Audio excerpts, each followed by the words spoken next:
일반물 들어가는 거랑 소금물 들어가는 거는 하늘과 땅 차이예요. 많은 전자장비는 다 망가져요. 영원히 못 쓰게 돼요. 근데 이걸 3주 만에 세워서 진수까지 했어요. 김주희 데리고 색칠 다 하고. 이게 가능해요? 김정은 동지는 탁월하다. 3살 때 총을 쐈대. 노래도 잘하고 악보도 잘 보고 작곡도 잘한다. 조작해내는 거예요. 1940년 2월 16일 날 생인데 갑자기 뭐 무지개가 피고 별이 또 올랐다. 그래서 광명성이래요. 수천 명이 보고 있는 데서 엎어졌잖아요. 이건 숨길 수가 없어요. 김명식 해군 대장이라는 사람이 있거든요. 이 김명식을 아주 김정은이 애지중지 이뻐했어요. 해군력 현대화한다고. 근데 김명식이 사진이 사라졌어요. 과거 사료를 볼 땐 처형이에요. 서해의 한쪽밖에 없는 구축함을 침몰시킨 전정갑 놈 이런 표현이 나와요. 죽였다는 얘기예요. 간첩들을 색출하는 심화조 사건이라는 걸 만들어요. 무려 2만 명을 숙청해요. 그러니까 사람들이 굶어 죽으면서도 찍소리 하겠어요?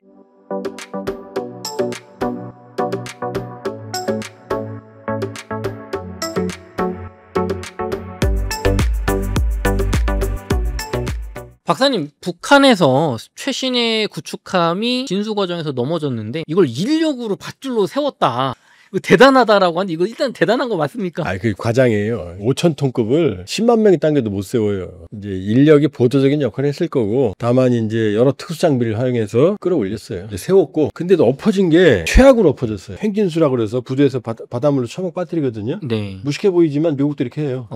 드라이도크가 아닌 데서 했을 때, 드라이도크는 수영장 같은 데서 만든 다음에 문 열어서 물 올리면 자연스럽게 부력을 올릴 거예요. 네. 이거는 이제 옆으로 미는 거예요. 이렇게. 그러면 첨벙하면서 이렇게 복원되거든요. 위험하지 않아요? 근데 이번에는 어떻게 됐냐? 첨벙해야 되는데 이게 미끄러지면서 함수 부분은 땅에 있고 3분의 1. 나머지 3분의 2는 바다에 빠진 거예요. 이게 최악의 좌초예요. 왜냐? 여긴 앞에는 중력이 작용하고 네. 밑은 부력이 작용하잖아요. 네. 다르잖아요, 힘이. 거기다가 동해도 조수간만에 차가 있어요. 물 높이. 네, 서해만 심하지. 그럼 올라갈 때마다 여길 지렛대로 올라갔다 내려갔다 할 거 아니에요. 그 스트레스가 얼마나 받아요, 여기. 그쵸. 안에 깡통인데 철판 이렇게 되는데 어마어마한 게. 네. 그럼 용골 뼈대가 휘어요. 스트레스 받거나. 두 번째, 이 안에 지금 염수가 들어갔을 거 아니에요. 그죠. 바닷물 들어갔죠. 바닷물 수영하다 입에 들어가면 기분 나쁘죠. 짜요.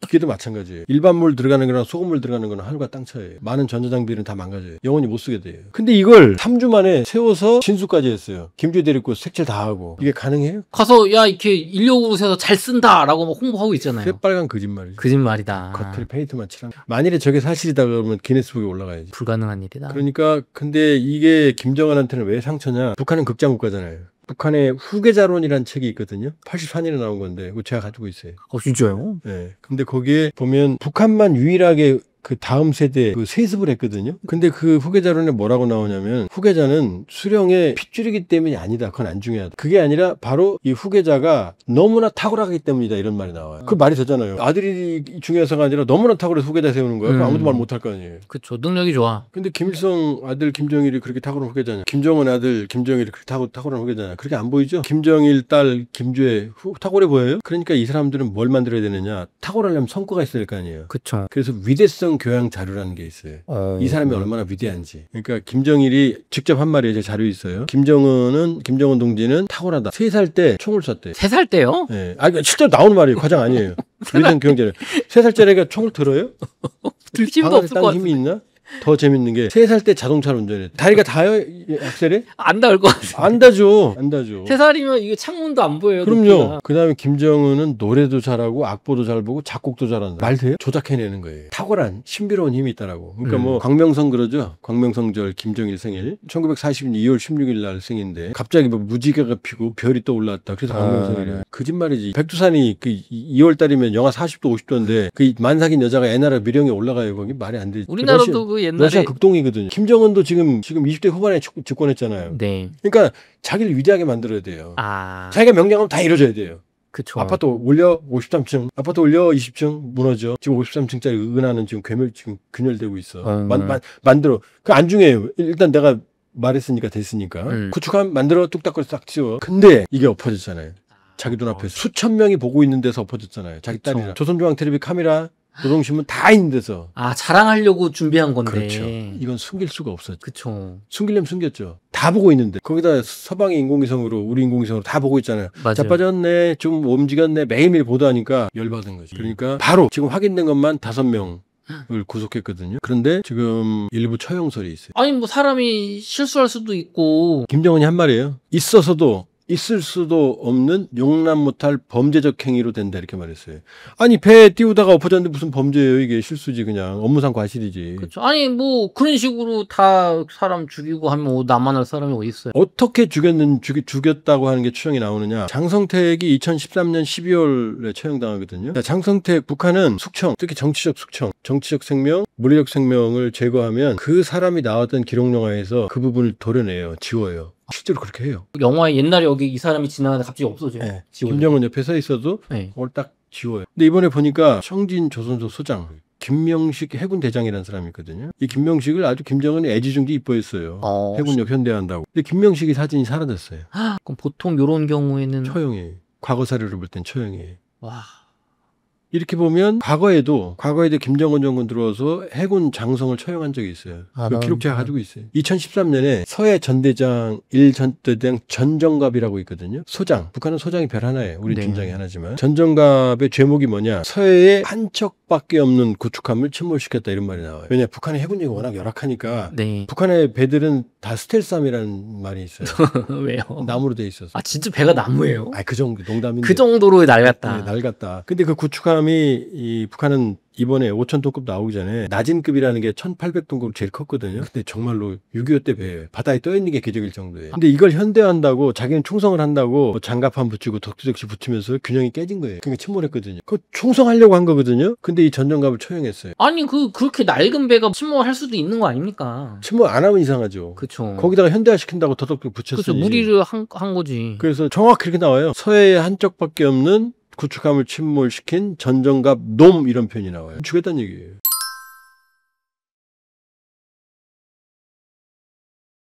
과거에도 김정은은 해군력 역화의 그 현대화의 진심이었고 지금도 진심이에요. 우리말로 김정은의 행동이 조금 비속어로 삽질이라고 할 수밖에 없는 게 세계 지금 해군력의 1위는 어디죠? 미국이죠. 네. 그다음에 흔들리지 않는 뭐 해가 지지 않는 나라 영국이었죠. 대영제국. 네. 그 이제는 어떻게 스페인 무적함대, 네덜란드 모두 해양을 제패한 나라들은 세계 최고의 강대국이었어요. 왜냐 해군력은 건설에 돈이 무지하게 많이 들고 여러 가지 면에서 시간이 많이 걸려요. 해군력 건설에. 그러니까 일본이 진주만을 무리하게 공격했던 것도 해군력을 일거에 괴멸시키면 해군력이 없잖아요. 네. 몇 년 걸리잖아요. 그때 평화협정을 체결했던 거지 전쟁이 이기려고 했던 게 아니에요. 근데 세계 최빈국인 북한이 지금 해군력을 강화하려고 저 난리치잖아요. 그러니까 여기에 치명타, 자기 위대성 교양을 해야 되는데 김정은의 위대성에 치명타를 가한 사람을 살릴 수가 있겠어요? 그쵸. 이걸로 홍보해야 되는데 그걸 망쳤으니까. 그렇죠. 이게 김정은이 김정은이 집권하고 나서 2011년 12월 17일 날 김정일이 죽거든요. 19일 날 보도가 되고 12월 30일 날 최고사령관에 취임해요. 그 뒤로 2015년 5월까지 무려 200여 명, 차관급 이상을 200여 명을 처형합니다. 처음에 집권하자마자 2012년 7월에 우리를 치면 참모총장, 총참모장 리용호를 처형하고 이것도 잘해 나와요. 리용호 놈이라고 나와요. 반당 반영명 분자. 반당 반영명 분자라는 표현은 장성태가 쓰거든요. 이건 처형시키는 죄명이에요. 그 다음에 2013년 12월에는 장성택 처형하죠. 2015년 5월에는 그 당시 이제 인민무력부장 현영철 국방장관을 처형합니다. 그러니까 지금 국방성이죠. 요때까지. 그러니까 뭐냐? 숙청을 통해서 권력을 장악하는 게 북한 정권의 전통이에요. 이건 어디서 출발하느냐? 아버지 김정일한테 배웠어요. 김정일은 94년 7월 8일 날 김일성이 죽고 네. 그 이전에 90년 전으로 사회주의 체제가 해체되면서 북한 체제가 아주 급속한 위기를 빠져요. 그래서 고난행군이 오는 거예요. 수십만은 확실히 아사했고 100만 단위 넘어간다는 설도 있거든요. 근데 아마 수십만에서 100만 사이일 거예요. 네. 굶어 죽은 사람만. 이해가 돼요? 최대 위기죠? 네. 그럼 불만들이 건들릴 거 아니에요. 그쵸. 그때 심화조 사건이라는 걸 만들어요. 심화조가 뭐냐면은 간첩들을 색출하는 그 태스크포스를 심화조라고 그랬어요. 네. 이걸 장성택이 지휘했어요. 그 당시 농업 담당 비서가 서관희였거든요. 의가 아니라 이예요. 북한 희라는 이름이 있어요. 그 맨날 조선중 텔레비전 나오는 그 할머니 있죠. 네. 총미서 어동직께서 그 네. 이름 리춘희예요. 근데 그때 서관희 농업 담당 비서를 언제? 90년 중반이잖아요. 중후반. 네. 그때 6.25 때 간첩 혐의를 뒤집었어요. 아니 40년 전 얘기를 50년 전. 예. 그래서 이때부터 무자비한 고문. 그때 고문 방식 들으면 소름 끼쳐요. 아유. 그러니까 없는 얘기를 지어낼 거 아니에요. 제 간첩이지. 아, 예. 이렇게 돼. 그럼 또 고문 또. 줄줄이 그냥 엮듯이 칙록걸 거다 여건에서 무려 2만 명을 숙청해요. 2만 명이요? 네. 그중에 최소 3천 내지 4천 명은 처형이에요. 강제 이용시키고 너무 끔찍하고 너무나 끔찍한 피비린 내라는 바람이 불어요. 그러니까 사람들이 굶어 죽으면서도 찍소리 하겠어요? 너무나 끔찍했어요. 얼마나 끔찍했냐면 이 과정 중에 또 장성택은 자기의 정적들을 제거해요. 또 여기 참여하는 놈들 또 자기 정적을 또 제거하고. 그럼 나중에 김정일이 너무나 판이 커지니까 이 심화조를 책임졌던 인물도 또 처형해요. 죄를 물어서. 너 너무 과했다. 아니 자기가 그렇게 하라고 싶어. 이게 심화조 사건이에요. 그러면서 김정일은 권한행구를 넘어가잖아요. 그리고 저는 자연사하잖아요. 그쵸. 자기들끼리 싸우게 하고 딱 불만 억제하고. 아주 나쁜 놈이지만 독재는 성공한 거죠. 그쵸. 맞죠? 그럼 김정일은 이거 어디서 배웠느냐? 김일성한테. 이게 대를 이어서 김일성이 45년 9월에 평양에 왔을 땐 소련군 88 독립여단의 대위로 들어와요. 소련군이었어요. 네. 그 다음에 당적은 중국 공산당원. 네. 들어올 때 김일성은 소련 공산당원도 아니었고 조선 공산당원도 아니었어요. 김일성은 그저 한국에 오고 싶지 않았고 한반도에 그냥 만주에서 소련군 사단장이 꿈이었어요. 여러 증언을 보면. 근데 갑자기 야 가 그러니까 얘 충성하고 들어왔을 거 아니에요. 네. 어리버리하게 들어왔겠죠 처음에는. 그런데 소련군이 갑자기 깍두가시가 필요하니까 야 너 수상해. 노동당 위원장해. 소련군을 등에 업고 이제 쟁쟁하게 튀어나오는 거죠. 그때는 박헌영, 남노다, 소련파 허가이, 연안파 김두봉 이런 사람들. 그다음에 사람들. 민족주의 계열은 조만식, 뭐 김구 이런 사람에 비하면 김일성 아무것도 아니었어요. 근데 6.25가 김일성에게 절호의 기회가 옵니다. 6.25는 김일성에게는 승리한 전쟁이에요. 민족 비극이죠. 왜냐? 이걸 통해서 반대파를 제거하거든요. 소련파 허가이를 제거해요. 제일 53년 7월에 휴전협정 직전에 허가이가 자살을 왜 해요? 소련파 잘 나가는데. 죽인 거구나. 그리고 자살한 이 시신을 가족들에게 보여주지 않고 매장해버려요. 죽였다는 얘기죠. 그 다음에 남로당의 거도 박헌영은 6.25를 김일성이랑 같이 결정해요. 김일성 혼자 한 게 아니에요. 박헌영을 간첩 혐의로 뒤집어서 죽여요. 56년에 종파 사건이라고 해서 김일성에 반대하는 소련파와 연안파들을 모두 제거합니다. 이때부터 김일성의 시대가 열려요. 그리고 67년이 되면 드디어 김일성의 천하, 김일성 유일 지배 체제가 형성이 돼요. 이때를 기점으로 막스 레닌주의 책도 못 보게 해요. 원래 공산주의 원료. 네, 금서가 돼. 보려면 허락받아야 돼. 여행도 못해요. 여행 증명서 김일성만 우상화를 본격화합니다. 그러면서 68년에 국내파들 갑산파의 거도 박금철부터 시작해서 나머지 잔당을 처리해요. 69년에는 그 당시 군부 강경파들 허봉화, 김창봉 이런 사람들을 제거합니다. 완전히 이제 인민군대는 김일성의 가신 군대가 되는 거고 김일성은 이 어마어마한 숙청 과정을 통해서 권력을 장악하고 결국 94년 7월 8일에 자연사했잖아요. 아주 나쁜 놈이지만 자연사했잖아요. 우리한테는 민족의 비극을 초래한 인물 아니에요. 용납할 수가 없죠. 김일성, 김정일, 김정은 모두 피해 숙청을 통해서 지금 정권을 유지해 온 거죠. 야, 그러니까. 무슨 김일성은 그 가끔 가다 보면은 뭐 성격이 호방하고 뭐 김정일에 비해서 그때 북한 잘 살았고 막 긍정적으로 묘사하는 분들도 계시던데 얘기 듣고 보니까 아주 잔인한 사람이었네요. 김일성은 또 어디서 배웠느냐? 나쁜 놈의 그 제왕. 스탈린은 소련 체제를 공업화, 오늘날의 러시아를 잇게 한 정말 거대한 공업화였죠. 히틀러를 쳐부시게 된 결정적인 계기도 스탈린이에요. 스탈린은 20년도 안 되는 기간에 히틀러를 무찌를 만한 거대한 공업선생을 만들었거든요. 그건 좋은 면이지. 그러나 이게 인민의 피했어요. 직접 숙청한 사람만 100만여 명, 2천만 명 정도를 강제노동수용소. 이 중에 10%는 사망. 그 다음에 인위적인 집산화로 1,000만 명 내외가 굶어 죽어요. 여기에 굶어 죽은 사람의 300만 명이 우크라이나 사람들이에요. 그래서 우크라이나가 러시아를 왼수처럼 지금 감정이 안 좋구나. 그러니까 개인 숭배와 피해 숙청의 이 오리지널이 스탈린이에요. 스탈린에서 배운 거죠. 소련 장교였으니까. 그렇죠. 스탈린이 사실은 현대 사회주의 공산주의의 뿌리예요. 레닌은 1924년에 제대로 된 사회주의 해보지 못하고 죽었고 막스는 이런 공산주의는 꿈도 못 꿨어요. 그냥 이상적인 유토피아를 꿈꿨거든.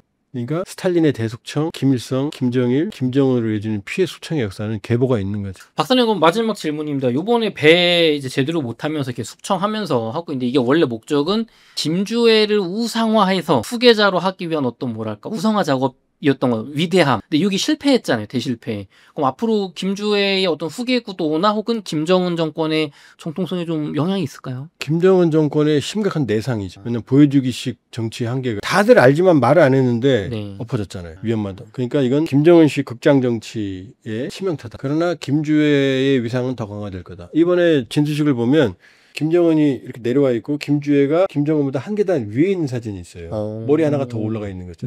그 사진은 김정일 씨 같으면 존재할 수가 없어요. 김정일이 항상 중심에 있어야 되거든요. 지난해에는 김주애가 비행부대에 갔는데 김주애가 중앙에 김정은의 은이 뒤에 있는 배경 처리된 사진도 있어요. 옛날 같으면 이런 일 불가능. 김주애의 후계자 옹립은 더 가속할 거다. 그리고 점점 김주애의 헤어스타일과 네. 옷차림을 멀리서 보면 엄마가 똑같아요. 그 엄마 안 보이는 엄마는 뒤에서 김주애를 만들고 있을 거다. 그럼 자기 취향이 들어갈 거 아니에요. 그쵸. 자세히 보면 엄마의 복장하고 똑같아요. 엄마의 스타일하고도. 취향이 들어가겠죠. 그렇죠. 그러니까 김주애 뒤에는 엄마가 치밀한 연출 감독으로서 김주애의 후계자 옹립을 지휘하고 있을, 이미지 메이킹을 지휘하고 있을 거다. 그러니까 김정은 극장 정치의 내상이 이번에 있을 거다. 그러나 단기적으로는 큰 영향은 없고, 그리고 김주애의 후계자 옹립도 계속될 거다. 그러나 중장기적으로 이미 핵을 가진 딜레마부터 시작해서 김정은 정권의 정책적 실패, 그 와중에 구축함이 넘어진 거예요. 그 빙산의 일각이에요. 그러니까 이런 것들이 누적되면 김정은 정권의 안정성은 장담할 수 없을 수 있어요.